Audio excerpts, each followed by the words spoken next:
समीचीन विकल्पों का सम्यक समाधान। सुनिए परम पूज्य श्रमण श्री सुप्रभ सागर जी महाराज के मुखारविंद से YouTube चैनल सुप्रभ उवाच पर शुभाशीष परम पूज्य श्रमणाचार्य 108 श्री विशुद्ध सागर जी महाराज। सानिध्य श्रमण सुप्रभ सागर जी महाराज, श्रमण प्रणत सागर जी महाराज। पुणे आर्जक श्री रविंद्र जयश्री, कुमारी परिणा गहाणकर अमरावती, 100 मोक्षता राजस डोन गावकर औरंगाबाद। ओम नमः सदेव। नमो नमः सत्वितंकराय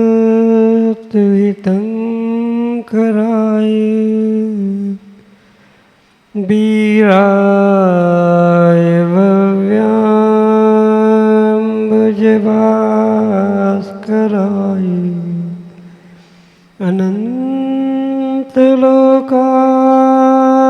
सुरार्चिताय देवादिदेवाय नमो जिनाय देवादिदेवाय नमो जिनाय। पंच परमेष्टि भगवानी की परम पूज्य आचार्य भगवंत गणाचार्य श्री विराग सागर जी महाराज की, परम पूज्य पट्टाचार्य श्री विशुद्ध सागर जी महाराज जी की, परम पूज्य मुनि श्री प्रसम सागर जी सुप्रभ सागर जी महाराज जी की,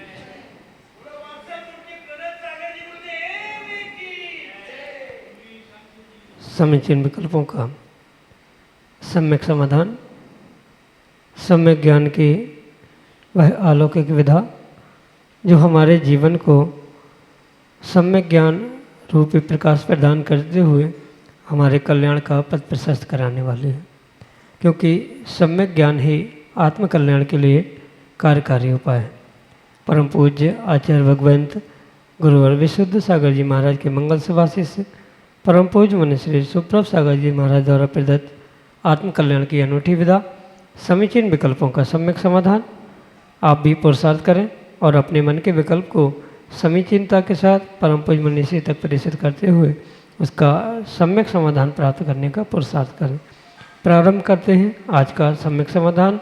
और आज के पहले विकल्प के लिए झांसी उत्तर प्रदेश से पूजा जैन महर्षि के चरणों में बारंबार नमोस्तु निवेदित करते हुए अपना प्रश्न करें कि महाराज जी, हम अपनी सोच को सकारात्मक कैसे बनाएं। हमारे समीचीन विकल्प का सम्यक समाधान करते हुए मार्गदर्शन करने की कृपा करें। नमोस्तु महाराज जी, नमोस्तु। ओम नमः सिद्धम। परम पूज्य आचार्य भगवान गुरुवर विशुद्ध सागर जी महाराज की, परम पूज्य श्रमण मुनि प्रसम सागर जी महाराज की,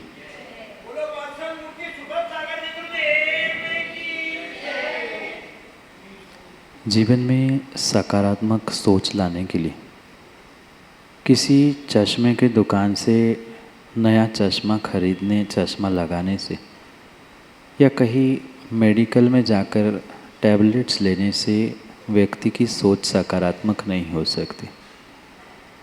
सबसे पहले तो उसे सकारात्मकता है क्या और किस कारण से मेरा या मेरी स्वयं की सोच नकारात्मक हो रही है, इन दोनों बातों को समझने की आवश्यकता है। और ये पक्का मानना, अगर व्यक्ति को स्वयं से ही पता नहीं है कि मेरी सोच नकारात्मक हो रही है, क्यों हो रही है, तब तक उसे वह किसी प्रकार से सकारात्मक कर नहीं सकता।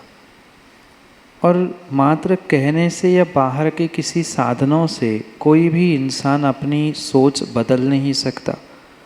सोच बदलने के लिए इंटरनल मोटिव यानी अंदर से ही एक आवाज़ उसे आनी चाहिए कि कहीं न कहीं ये मेरी गलत सोच है, और इस सोच को बदलने का पुरुषार्थ भी उसे स्वयं से स्वयं को ही करना होगा।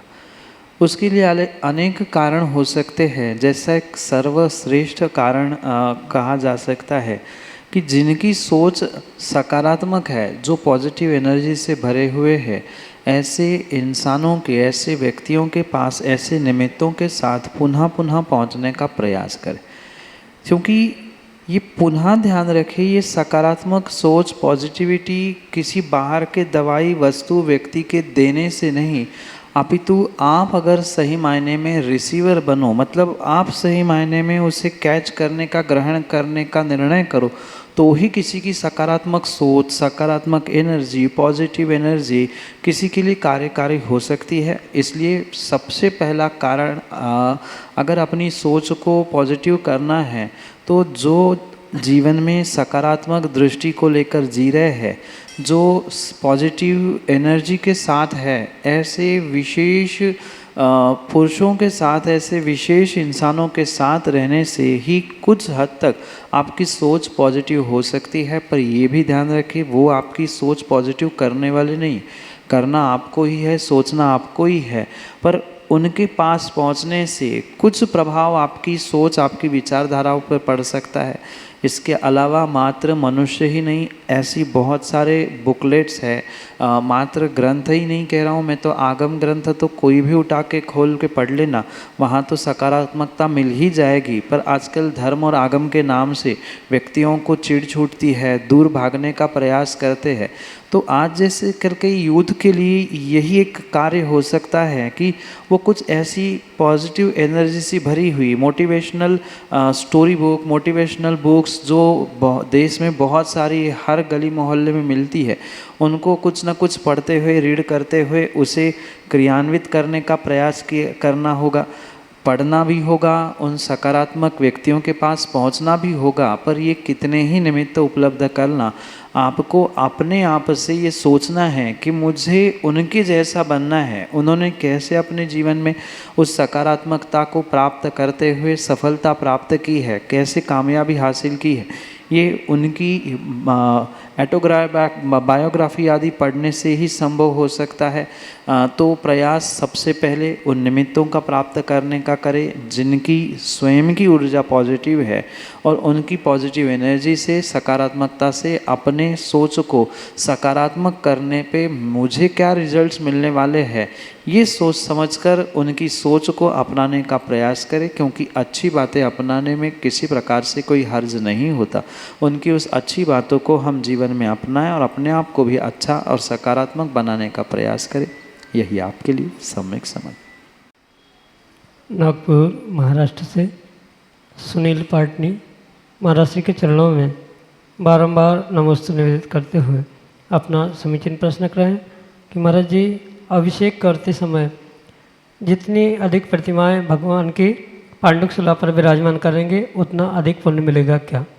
और अभिषेक के समय प्रतिमा पाषाण की रखना चाहिए या धातु की? हमारे समीचीन विकल्प का सम्यक समाधान करने की कृपा करें। नमोस्तु महाराज जी, नमोस्तु। थाली में, पांडुक शिला में ज़्यादा प्रतिमा लेने से ज़्यादा पुण्य नहीं मिलेगा, अपितु सबसे ज़्यादा श्रद्धापूर्वक एक भी प्रतिमा का अभिषेक किया है तो वो कार्यकारी होगा। कहने का मतलब ये है, अभिषेक आदि प्रत्येक क्रियाओं में पुण्यवर्धन के लिए क्वांटिटी मायने नहीं रखती है, वहाँ क्वालिटी मायने रखती है। और क्वालिटी किसी बाहर के साधनों की, क्रियाओं की ही मात्र नहीं, अपितु उसमें भी सर्वश्रेष्ठ क्वालिटी मैटर करती है। तो व्यक्ति के अपने श्रद्धा और व्यक्ति के अपने भावों की क्वालिटी पर ये सब कुछ पुण्य पाप डिपेंड करता है। ये बाहर के निमित्त श्री जी की प्रतिमा, अभिषेक, शांति धारा, उनको अभिषेक शांति धारा करते हुए पढ़ा जाने वाला पाठ, की जाने वाली क्रिया, ये सब कुछ पूर्ण रूप से निमित्त तो बनते हैं, पर इन सब में सर्वश्रेष्ठ कारण पुण्यवर्धन का अगर कुछ है तो मात्र श्री जी की प्रतिमा की क्वांटिटी नहीं, अपितु वहाँ हम किस विधि, किन भावों की विशुद्धि, किन तरीके से अभिषेक आदि कर रहे हैं, ये वहाँ सबसे ज़्यादा मैटर करता है। 50 प्रतिमाएं एक साथ थाली में रखी है, पर मैं 50 के ऊपर कलश ढाल रहा हूँ, सबको घुमा घुमा के शांति धारा करने का प्रयास है, और एक प्रतिमा पर ढालते हुए दूसरे की आसाधना हो रही है, कहीं धक्का लग रहा है, कुछ हो रहा है, तो वहाँ पुण्य की जगह पर बहुत सारा पाप ही प्राप्त होने की संभावना है। इसलिए विवेक पूर्वक ये ध्यान रखें, ये अभिषेक, पूजन, शांति धारा आदि सब क्रिया विवेक पूर्वक करनी चाहिए। और जितना विवेक इन क्रियाओं में होगा, भावों की विशुद्धि उतनी बनेगी, और जितनी भावों की विशुद्धि बनेगी उतना ही कर्मों की निर्जरा, पुण्य प्राप्ति आदि के लिए कार्यकारी उपाय हो सकता है। अन्यथा बहुत सारी प्रतिमाएं थाली में तो ले ली, अब ये विकल्प हो रहा है कि मैं करूं कि तू करूं, मैं आगे वाले में करूं, तुम पीछे वाले में करो, या मैंने ये लिया है। किसी प्रकार से वहाँ अगर संक्लिष्टता उत्पन्न हो रही है तो ये कार्यकारी हो नहीं सकता। भावों की विशुद्धि के लिए ही ये सब क्रियाएं होती है, और उन्हीं बातों को लेकर संक्लिष्टता हो रही है तो भी वो कार्यकारी नहीं। माना कि आपको तो एक पे करना है और दूसरे थाली में बहुत सारे श्रीजी विराजमान करके अभिषेक कर रहा है, और आपको संक्लिष्टता हो रही है, अरे या वो इतना क्यों करता है, ऐसा क्यों करता है, तो वो भी गलत है। करने वाले को विवेक रखना चाहिए कि कितने समय तक थाली में रखे, कितना अभिषेक करे, कितनी ले, ये भी विवेक चाहिए। पर दूसरा क्या कर रहा है उसके चक्कर में हम संक्लिष्ट परिणाम करें, ये भी नहीं जमता। हमें अभिषेक करना है, हमने 2 कलश कर लिए, एकाध दिन शांति धारा कर ली, जयराम जी की अपने काम, अपना कर्मों के निर्जरा करने में उलझे। अगर कौन क्या करता है ये देखने लग जाएंगे तो कभी भावों की विशुद्धि बन नहीं सकती। पर ये भी पक्का है, एक से अधिक प्रतिमाएं थाली में विराजमान कर सकते हैं, उसमें भी कोई दोष नहीं। आजकल के बहुत सारे तथाकथित ज्ञानी ये कहते हैं कि एक साथ इतने भगवान थाली में नहीं रखे जाते हैं, एक ही थाली में एक ही भगवान, इनका गंधदुख उनको लग जाता है, उनके छींटे, उनके कपड़े, ये बहुत सारे ज्ञानियों का विचार है। पर वे परमात्मा है और परमात्मा की प्रतिमा है, इसलिए उसमें कोई दोष नहीं है। पर इसका मतलब ये भी नहीं है कि अनावश्यक रूप से थाली इतनी सी है और वे छोटे छोटे 10-50 श्रीजी रख रहे, कहीं अभिषेक करते हुए किसी का अभिनय हो रहा है, धक्का लग रहा है, तो ये भी बात बनती नहीं है। ये विवेक, तात्कालिक परिस्थिति आदि सब कुछ समझते हुए ही करने की आवश्यकता है। रही बात प्रतिमा अभिषेक के लिए लेने के लिए सर्वश्रेष्ठ प्रयास तो धातु की प्रतिमा लेकर ही अभिषेक करने का करना चाहिए, क्योंकि पाषाण की प्रतिमा उतनी बड़ी आप उठाकर अभिषेक करोगे नहीं, जहाँ है वही अभिषेक किया जाता है।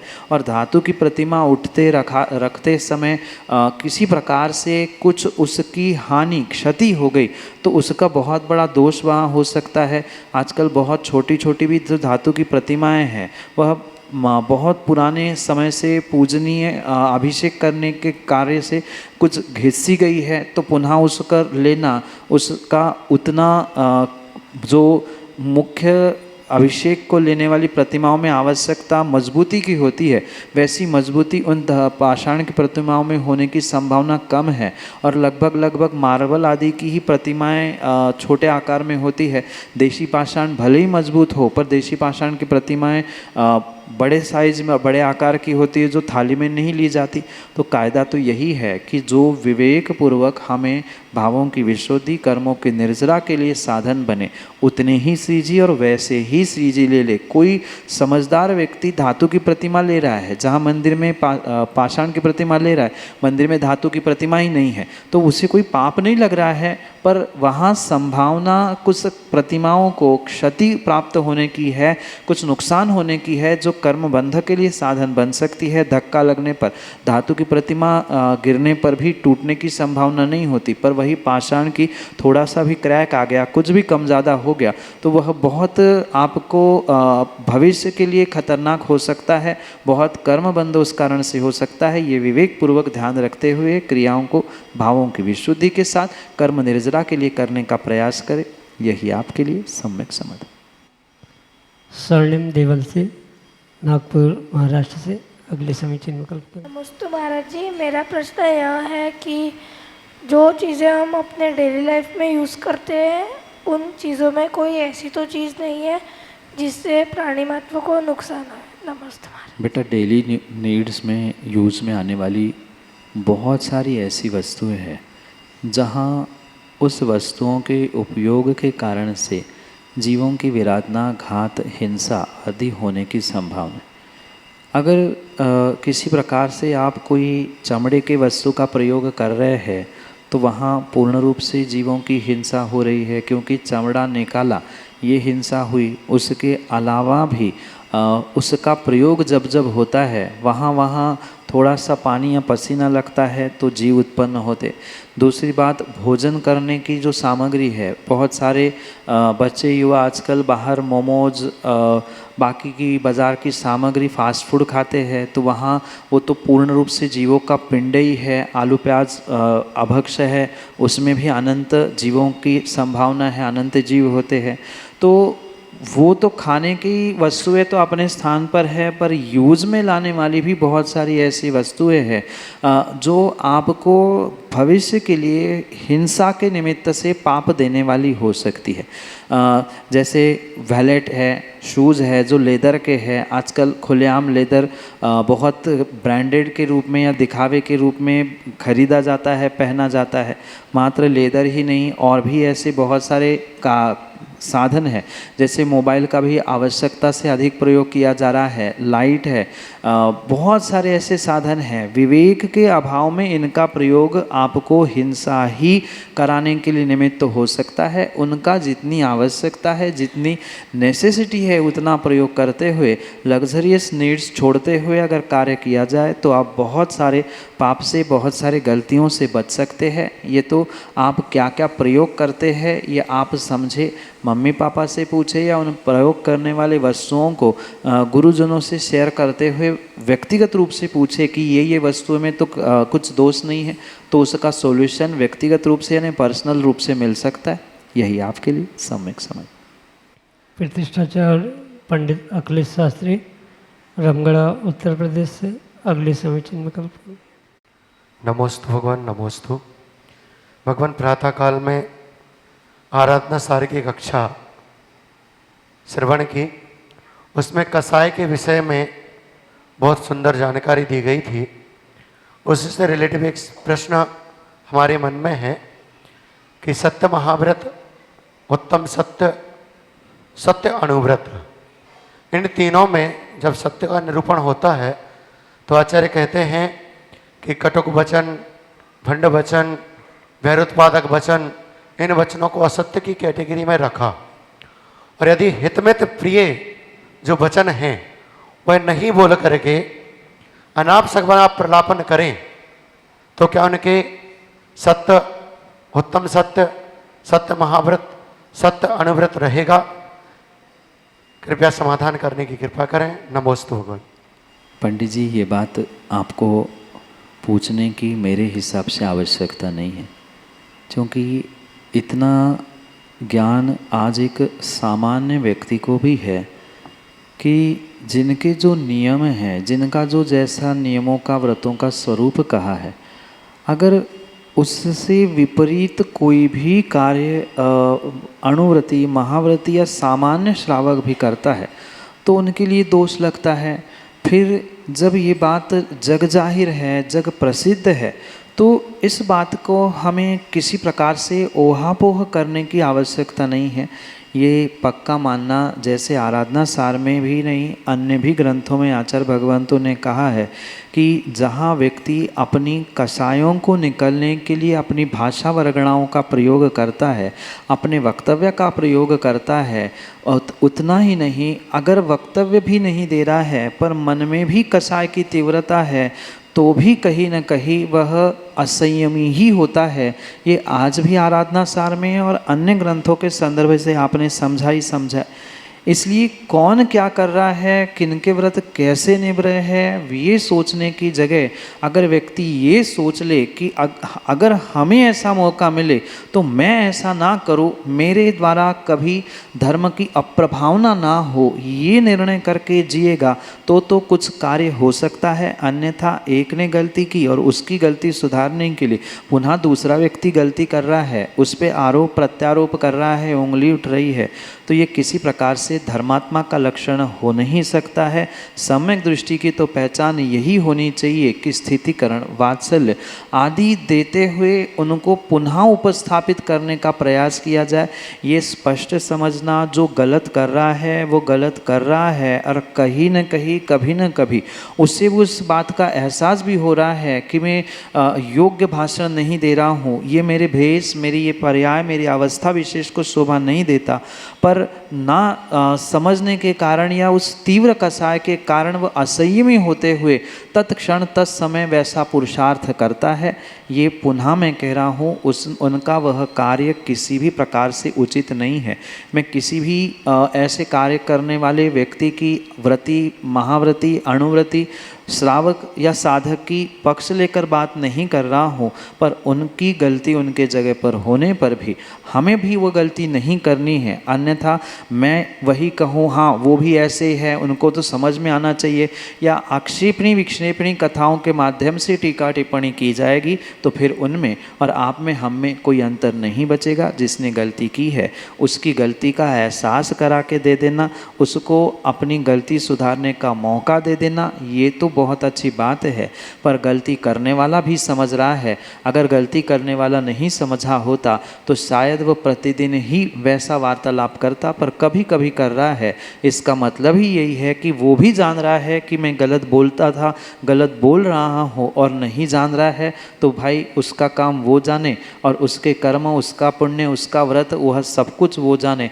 पर दूसरों की गलती निकालना ये हमारी गलती का कारण हो सकता है। उस गलती को निकालने की जगह हम अपनी गलती निकाल कर उनके समीप पहुँचे, और जैसा आचार्य भगवंतों ने कहा है, माध्यस्थ भावम विपरीत वृत्ते, समझाने के बाद भी, स्थितिकरण करने के बाद भी नहीं समझ में आ रहा है तो दूर से जय जिनेन्द्र करे, दूर से अभिवादन करे और दूर हो जाए, माध्यस्थ हो जाए। विपरीत स्थिति में समझाने के कारण से अगर हमें धर्म में कोई क्षति हो रही है तो उससे अच्छा है भाई तेरा काम तू जाने, हम अपने उस विपरीतता में माध्यस्थ होकर रहने का प्रयास करें। यही आपके लिए सम्यक समाधान। नागपुर महाराष्ट्र से मेघा जैन अगले समीचीन विकल्प के लिए। नमोस्तु गुरुवर, नमोस्तु गुरुवर, नमोस्तु। हे गुरुवर, हम अपने जैन धर्म की प्रभावना कैसे करें? अज्ञान तिमिरव्यापी मपाकृत यथायतम जिन शासन महात्म्य प्रकाशा स्यात् प्रभावना। आचार्य भगवान कहते हैं कि इस जिन शासन के प्रति जो सामान्य लोगों में अज्ञान है, सही स्वरूप जिनको पता नहीं है, उन अज्ञानी जीवों के लिए मपाकृत यथायथम, यानी जैसा संभव हो वैसा उस जिन धर्म की, जिन शासन की प्रभावना करने के लिए श्रावकों को जुटने की आवश्यकता है। यही बात अमृतचंद स्वामी भी कहते हैं कि आत्मा की प्रभावना करना या आत्मा की साधना से, रत्नत्रय की साधना से आत्मा और धर्म प्रभावना करना, ये मुनिराजों का काम होता है। पर श्रावक अपनी शक्ति के अनुसार और कई बार शक्ति से अधिक भी करते हुए जिन शासन की प्रभावना पूजा, दान, अनुष्ठान, यात्रा, महोत्सव आदि आदि अनेक आयोजनों को करते हुए करे, यही उसके लिए जिन शासन की प्रभावना का निमित्त होता है। यथायथम का ही अर्थ होता है कि जैसे संभव है अधिक से अधिक हम कार्य करें। ज़रूरी नहीं है बहुत सारा धन लुटाने से ही प्रभावना होती है, आवश्यकता नहीं है बहुत सारा खर्चा करने से ही प्रभावना होती है। एक प्रभावना एक दूसरे को धर्म से, धर्म क्रियाओं से जोड़ते हुए क्या धर्म में हो रहा है, जिनवाणी सुनने से क्या फल मिलता है, जिन शासन में ऐसी क्या अद्भुत बात है, इन सबको उनको उनके तरीके से समझाने से भी प्रभावना हो सकती है। जैसे वर्तमान में बहुत सारे आधुनिक साधन हैं, मोबाइल है, टीवी है, उनके माध्यम से जन जन तक पहुंचाते हुए जिन शासन की महिमा को प्रदर्शित कर लेना। किसी के जैसे आजकल मोबाइल में बहुत सारे रील्स इधर उधर की चर्चाएं, बातें आती है, उसकी जगह हमें अच्छे लगे हुए कोटेशंस, अच्छे लगे हुए प्रवचन की लाइन आदि आदि कट करते हुए उसको अगर हम सोशल मीडिया पर डालते जाएंगे तो ये भी श्रावक की बहुत बड़ी धर्म प्रभावना के लिए एक सहयोगी कार्य की रूप में प्राप्त होने वाली व्यवस्था हो सकती है। तो अपना विवेक जागृत करते हुए इन इलेक्ट्रॉनिक मीडिया, इन साधनों का हम प्रयोग अधिक से अधिक करते हुए जैसे शक्ति है, जैसे बुद्धि, जैसा विवेक और जैसी हमें अनुकूलता समझ में आ रही है उस समय पर वैसे इस जिन शासन की अज्ञानता को दूर करते हुए जनमानस तक जिन शासन की महती बातों को, महती भूमिका को पहुंचाना, जिससे वो जिन शासन तक जुड़ जाए, इसको ही प्रभावना कही। और ये श्रावक अपने शक्ति के अनुसार करता रहे, यही आपके लिए सम्यक है। समीचीन विकल्पों का सम्यक समाधान। सुनिए परम पूज्य श्रमण श्री सुप्रभ सागर जी महाराज के मुखारबिंद से YouTube चैनल सुप्रभ उवाच पर शुभाशीष परम पूज्य श्रमणाचार्य 108 श्री विशुद्ध सागर जी महाराज। सानिध्य श्रमण सुप्रभ सागर जी महाराज, श्रमण प्रणत सागर जी महाराज। पुणे आर्जक श्री रविंद्र जयश्री, कुमारी परिणा गहाणकर अमरावती, 100 मोक्षता राजस डोन गावकर औरंगाबाद।